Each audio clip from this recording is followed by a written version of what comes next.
குழிப்பணியாரம் செய்வது எப்படின்னு வாங்க நம்ம சேனலில் பார்க்கலாம்.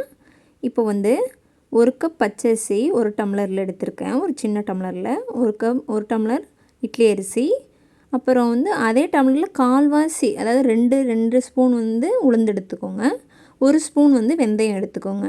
இதை வந்து நல்லா தண்ணி ஊற்றி ஊற வச்சு ஒரு 2 ஹவர்ஸ் வந்து நல்லா ஊற வச்சுருங்க. ஊற வச்சதுக்கப்புறமா அரைச்சோன்னா நமக்கு கரெக்டாக இருக்கும். எந்த பதத்தில் இருக்கணும்னா ரொம்ப தண்ணியாகவும் இருக்கக்கூடாது, இந்த மாதிரி இந்தளவுக்கு கெட்டியாக இருக்கணும். ஏன்னா நம்ம பாகு ஊற்றும்போது நமக்கு பணியாரம் ஊற்றுறதுக்கு கரெக்டாக இருக்கும்.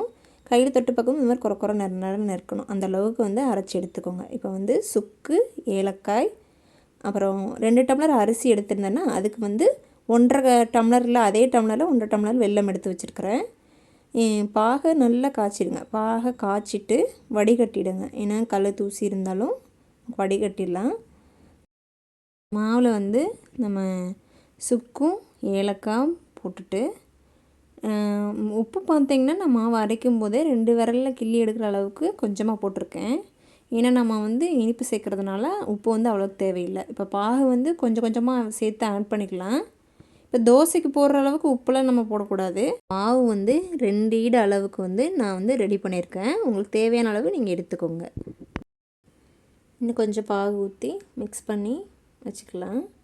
ரொம்பவும் கெட்டியாகவும் இருக்கக்கூடாது, அதுக்கு ரொம்ப தண்ணியாகவும் இருக்கக்கூடாது. நார்மலான அளவுக்கு ஊற்றி வச்சுட்டு உடனே ஊற்றாமல் ஒரு 1/2 ஹவர் கழித்து ஊற்றினா கரெக்டாக இருக்கும்.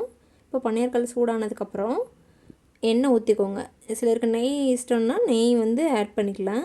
நல்லா எண்ணெய் ஊற்றிட்டு நீளமான டம்ளரில் மாவு ஊற்றிட்டு இந்த அளவுக்கு இருக்கணும் ஊற்றுங்க. ஊற்றிட்டு அப்போ தான் சிந்தாது. கரண்டியில் ஒவ்வொரு டைம் எடுக்கும்போது ஊற்றும்போது சிந்து வடிஞ்சிட்ருக்கும். டம்ளர் அந்த மாதிரி ஊற்றிட்டிங்கன்னா கரெக்டாக இருக்கும். எண்ணெய் வந்து தேவையான அளவுக்கு மேலே ஊற்றிக்கோங்க. நெய் வேணுன்னா நெய் ஊற்றிக்கலாம்.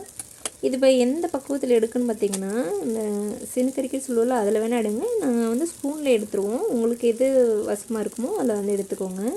இப்போ சுற்றிலும் பாருங்களேன், சுற்றிலும் வந்து கொஞ்சம் எந்த மாதிரி இருக்குது, நடுவில் மட்டும் மாவு இருக்கும். அந்த டைம்லேயே பார்த்தீங்கன்னா கரண்டி வச்சு பரட்டி விட்ருங்க. வந்து அடுப்பு வந்து கொஞ்சம் ஸ்லோ ஃப்ளேமில் வச்சுக்கோங்க. அப்போ ஸ்லோ ஃப்ளேமில் வச்சுட்டு எல்லாத்தையும் பரட்டி விட்ருங்க. இப்போ இந்த அளவுக்கு வந்துடுச்சு. நான் வந்து பணியாரத்துக்கு தேங்காய் சட்னியும் பாகும் ரெடி பண்ணியிருக்கிறேன். பாருங்கள், உள்ளே பாருங்கள் நல்லா வெந்திருக்கு.